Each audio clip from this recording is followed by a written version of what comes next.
The Pilgrim's Progress by John Bunyan, Part 2, Chapter 1, Courteous Companions.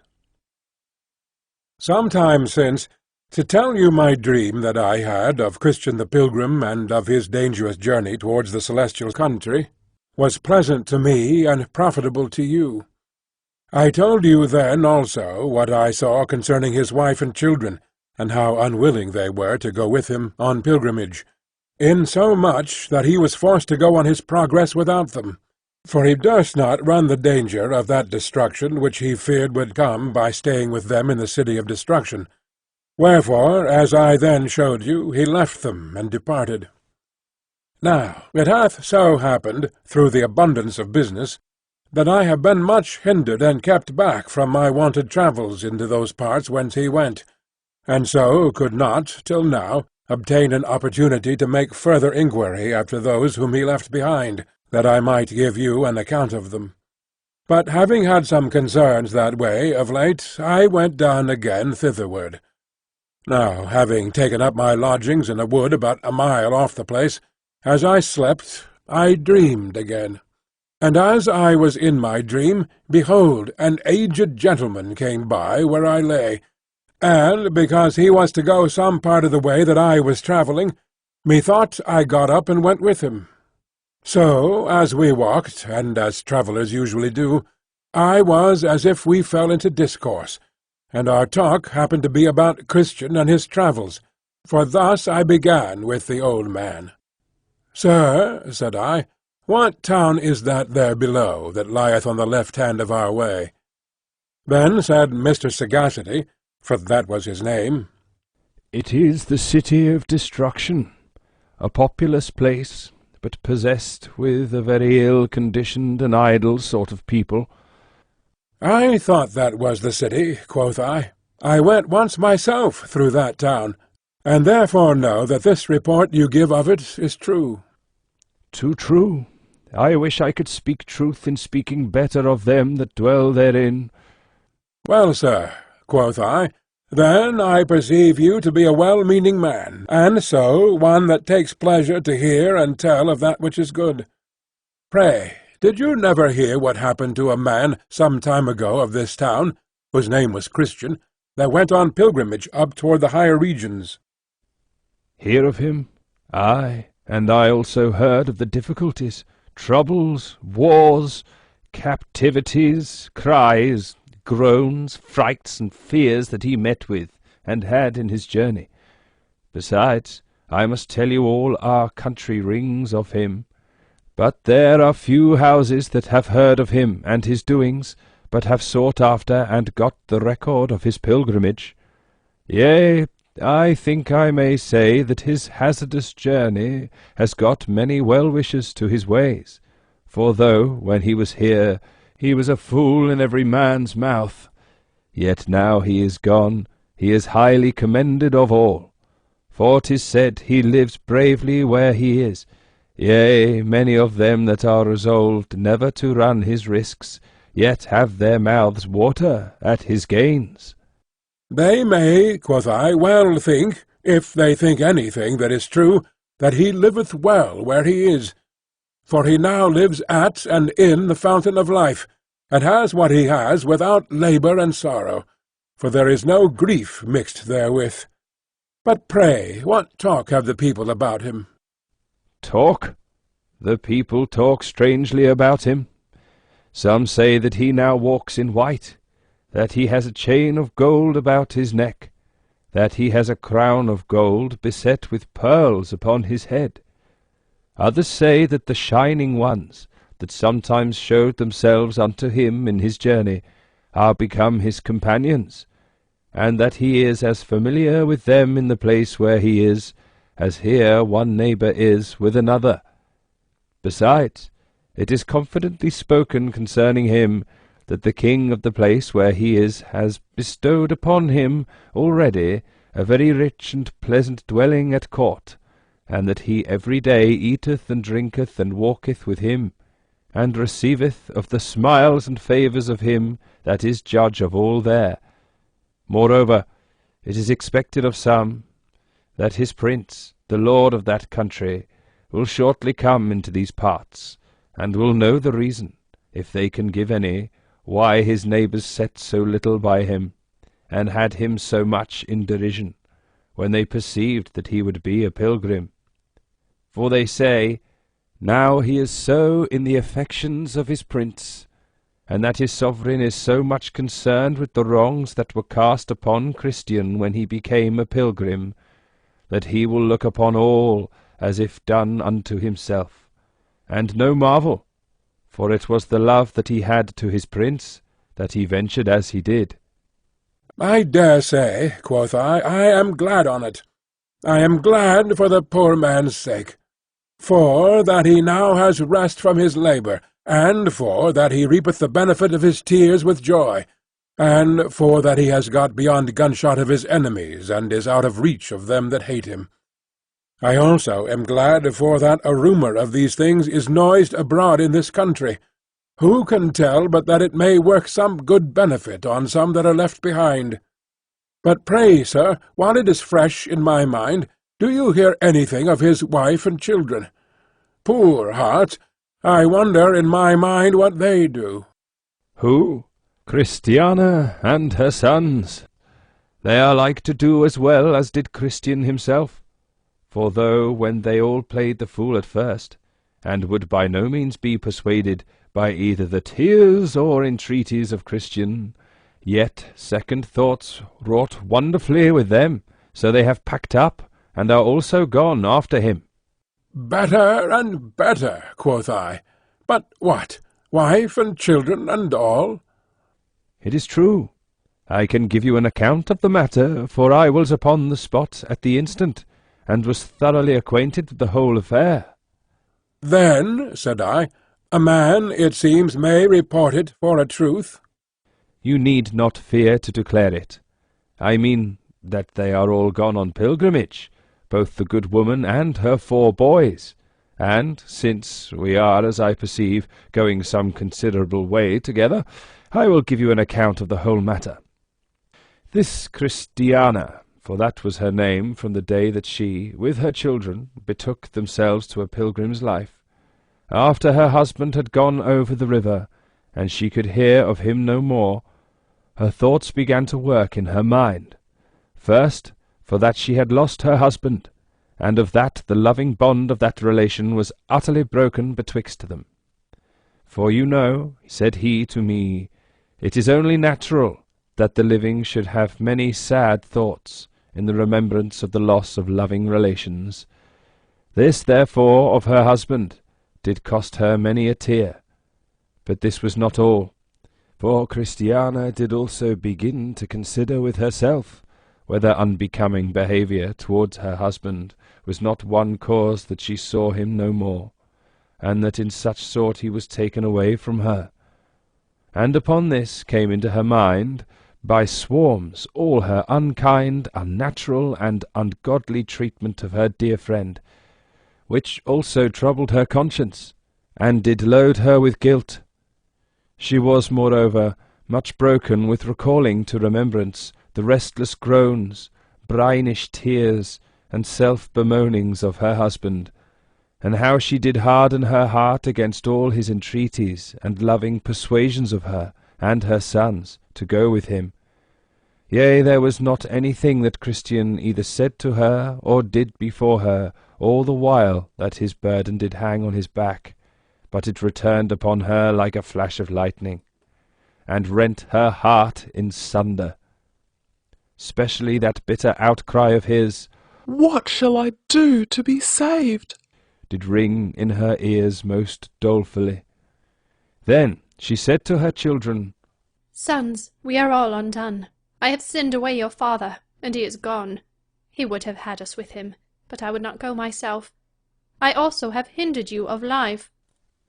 With that the boys fell all into tears, and cried out to go after their father. Oh, Said Christiana, that it had been but our lot to go with him, then had it fared well with us, beyond what it is like to do now. For though I formerly foolishly imagined, concerning the troubles of your father, that they came from a foolish fancy that he had, or for that he was overrun with melancholy humours, yet now it will not out of my mind, but that they sprang from another cause, and it was this, that the light of life was given him, by the help of which, as I perceive, he has escaped the snares of death. Then they all wept again, and cried out, O woe worth the day! The next night Christiana had a dream, and behold, she saw as if a bright parchment were opened before her, in which were recorded the sum of her ways, and the times, as she thought, looked very black upon her. Then she cried out aloud in her sleep, Lord, have mercy upon me, a sinner. And the little children heard her. After this she thought she saw two very ill-favoured ones standing by her bedside, and saying, What shall we do with this woman? For she cries out for mercy, waking and sleeping. If she be suffered to go on as she begins, we shall lose her as we have lost her husband. Wherefore we must, by one way or other, seek to take her off from the thoughts of what shall be hereafter. Else, the world cannot help, but she will become a pilgrim. Now she awoke in a great sweat. Also a trembling was upon her, but after a while she fell to sleeping again. And then she thought she saw Christian, her husband, in a place of bliss, among many immortals, with a harp in his hand, standing and playing upon it before one that sat upon a throne, with a rainbow about his head. She saw also, as if he bowed his head with his face to the paved work that was under the prince's feet, saying, I heartily thank my lord and king for bringing of me into this place. Then shouted a company of them that stood round about, and harped with their harps. But no man living could tell what they said, but Christian and his companions. Next morning, when she was up and had prayed to God and talked with her children a while, one knocked hard at the door, to whom she spake out, saying, If thou comest in God's name, come in. So he said, Amen. and opened the door, and saluted her with, Peace be to this house. the which, when he had done, he said, Christiana, knowest thou wherefore I come? Then she blushed and trembled. Also her heart began to wax warm with desires to know from whence he came, and what was his errand to her. So he said unto her, My name is Secret. I dwell with those that are on high. It is talked of where I dwell as if thou hadst a desire to go thither. Also there is a report that thou art aware of the evil thou hast formerly done to thy husband, in hardening thy heart against his way, and in keeping of these thy babes in their ignorance. Christiana, the merciful one, has sent me to tell thee that he is a God ready to forgive, that he taketh delight to pardon offences. He also will have thee know that he invited thee to come into his presence, to his table, and that he will feed thee with the fat of his house, and with the heritage of Jacob thy father. There is Christian thy husband, that was, with legions more, his companions. Ever behold that face that doth minister life to beholders, and they will be glad when they shall hear the sound of thy feet step over thy father's threshold. Christiana, at this, was greatly abashed in herself, and bowed her head to the ground. This visitor proceeded and said, Christiana, here is also a letter for thee, which I have brought from thy husband's king. So she took it and opened it, but it smelt after the manner of the best perfume. Also it was written in letters of gold. The contents of the letter were these, that the king would have her do as Christian her husband, for that was the way to come to his city, and to dwell in his presence with joy forever.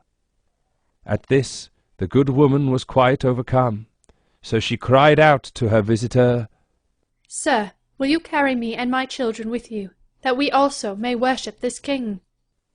Then said the visitor, Christiana, the bitter is before the sweet. Thou must through troubles, as did he that went before thee, enter the celestial city. Wherefore I advise thee to do as did Christian thy husband. Go to the wicket gate yonder over the plain. for that stands in the head of the way up which you must go, and I will wish thee all good speed. Also I advise that you put this letter in thy bosom, that thou read therein to thyself and to thy children, until you have got it by rote of heart. For it is one of the songs that thou must sing while thou art in this house of thy pilgrimage. Also this thou must deliver in at the farther gate. Now, I saw in my dream that this old gentleman, as he told me the story, did himself seem to be greatly affected therewith. He moreover went on, and said, So Christiana called her sons together, and began thus to address herself unto them. My sons, I have, as you may perceive, been of late under much trouble in my soul about the death of your father. Not for that I doubt at all of his happiness, for I am satisfied now that he is well. I have also been much affected with the thoughts of mine own state, and yours, which I verily believe is by nature miserable. My treatment also of your father in his distress is a great load to my conscience, for I hardened both mine own heart and yours against him, and refused to go with him on pilgrimage. The thoughts of these things would now kill me outright, but for a dream which I had last night, and but for the encouragement that this stranger has given me this morning. Come, my children, let us pack up, and be gone to the gate that leads to the celestial country, that we may see your father, and be with him and his companions in peace, according to the laws of that land. Then did her children burst out into tears, for joy that the heart of their mother was so inclined. So their visitor bade them farewell, and they began to prepare to set out for their journey. But while they were thus about to be gone, 2 of the women that were Christiana's neighbours came up to the house and knocked at the door. To whom she said as before, If you come in God's name, come in. At this the women were stunned, for this kind of language they used not to hear, or to perceive to drop from the lips of Christiana. Yet they came in, but behold, they found the good woman preparing to be gone from her house. So they began and said, Neighbour, pray what is your meaning by this? Christiana answered and said to the eldest of them, whose name was Mrs. Timorous, I am preparing for a journey. This Timorous was daughter to him that met Christian upon the hill Difficulty, and would have had him go back for fear of the lions. For what journey, I pray you? Even to go after my good husband. And with that she fell a-weeping. I hope not so, good neighbour. Pray, for your poor children's sake, do not so unwomanly cast away yourself. Nay, my children shall go with me. Not one of them is willing to stay behind. I wonder in my very heart what or who has brought you into this mind. O neighbour, knew you but as much as I do, I doubt not but that you would go with me. Prithee, what new knowledge hast thou got, that so worketh off thy mind from thy friends, and that tempteth thee to go nobody knows where? Then Christiana replied, I have been sorely afflicted since my husband's departure from me, but especially since he went over the river. But that which troubleth me most is my unkind treatment of him when he was under his distress. Besides, I am now as he was then. Nothing will serve me but going on pilgrimage. I was a-dreaming last night that I saw him. Oh, that my soul was with him! He dwelleth in the presence of the king of the country. He sits and eats with him at his table. He has become a companion of immortals, and has a house now given him to dwell in, to which the best palaces on earth, if compared, seem to me but as a dunghill. The prince of the place has also sent for me, with promises of entertainment if I shall come to him. His messenger was here even now, and has brought me a letter which invites me to come. and with that she plucked out the letter and read it, and said to them, What now will you say to this? Oh, the madness that hath possessed thee and thy husband, to run yourselves upon such difficulties! You have heard, I am sure, what your husband did meet with, even a manner at the first step that he took on his way, as our neighbour Obstinate can yet testify, for he went along with them, yea, and Pliable too, until they, like wise men, were afraid to go on any farther.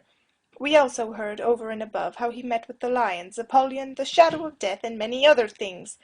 Nor is the danger he met with at Vanity Fair to be forgotten by thee.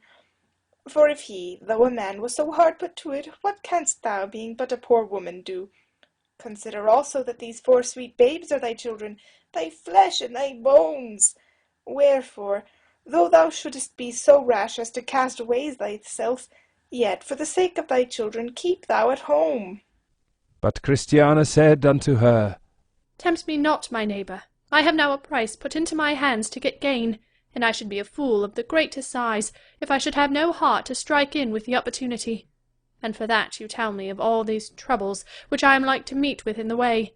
They are so far off from being to me a discouragement, that they show I am in the right. The bitter must come before the sweet, and that also will make the sweet the sweeter. Wherefore, since you came not to my house, in God's name, as I said, I pray you to be gone, and not to disquiet me further. Then Timorous reviled her, and said to her fellow, Come, neighbour Mercy, let us leave her in her own hands, since she scorns our counsel and company. But Mercy was at a stand, and could not so readily comply with her neighbour, and that for a twofold reason. One, her heart yearned over Christiana, so she said within herself, If my neighbour will needs be gone, I will go a little way with her, and help her. 2, her heart yearned over her own soul, for what Christiana had said had taken hold upon her mind. Wherefore she said within herself again, I will yet have more talk with this Christiana, and if I find truth and life in what she shall say, myself with my heart shall also go with her. Wherefore Mercy began thus to reply to her neighbour Timorous. Neighbour, I did indeed come with you to see Christiana this morning, and since she is, as you see, taking her last farewell of her country, I think to walk this sunshiny morning a little with her to help her on her way. But she told her not of the second reason, but kept that to herself. Well, I see you have a mind to go a-fooling too, but take heed in time and be wise. While we are out of danger, we are out, but when we are in, we are in. So Mrs. Timorous returned to her house, and Christiana betook herself to her journey. But when Timorous was got home to her house, she sends for some of her neighbours, to wit, Mrs. Bat-eyes, Mrs. Inconsiderate, Mrs. Light-mind, and Mrs. Know-nothing. So when they were come to her house, she falls to telling of the story of Christiana, and of her intended journey. And thus she began her tale. Neighbours, having had little to do this morning, I went to give Christiana a visit, and when I came at the door I knocked, as you know it is our custom, and she answered, If you come in God's name, come in. So in I went, thinking all was well. But when I came in, I found her preparing herself to depart the town, she and also her children. So I asked her what was her meaning by that, and she told me in short that she was now of a mind to go on a pilgrimage, as did her husband. She told me also a dream that she had had, and how the king of the country where her husband was had sent her an inviting letter to come thither. Then said Mrs. Know-nothing, And what? Do you think she will go? Ay, go she will, whatever comes on it, and methinks I know it by this, for that which was my great reason persuading her to stay at home, that is, the trouble she was like to meet with in the way, is one great reason with her to put her forward on her journey, for she told me in so many words, The bitter goes before the sweet, yea, and forasmuch as it so doth, it makes the sweet the sweeter. Mrs. Bat-eyes, Oh, this blind and foolish woman! said she, Will she not take warning by his husband's trials? For my part, I see if he were here again, he would rest him content in a whole skin, and never run so many dangers for nothing. Mrs. Inconsiderate also replied, saying, Away with such fantastical fools from the town. A good riddance, for my part, I say of her. Should she stay where she dwells, and retain this her mind, who could live quietly by her? For she will either be dumpish, or unneighbourly, or talk of such matters as no wise body can abide.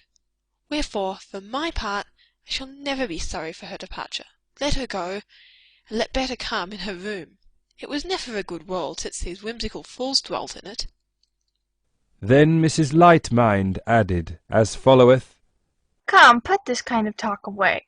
I was yesterday at Madame Wanton's, where we were as merry as the maids, For who do you think should be there but I and Mrs. Love-the-Flesh, and 3 or 4 more, with Mr. Luttrell, Mrs. Filth, and some others. So there we had music and dancing, and what else was meet to fill up the pleasure? And, I dare say, my lady herself is an admirable well-bred gentlewoman, and Mr. Luttrell is as pretty a fellow. End of Part 2, Chapter 1.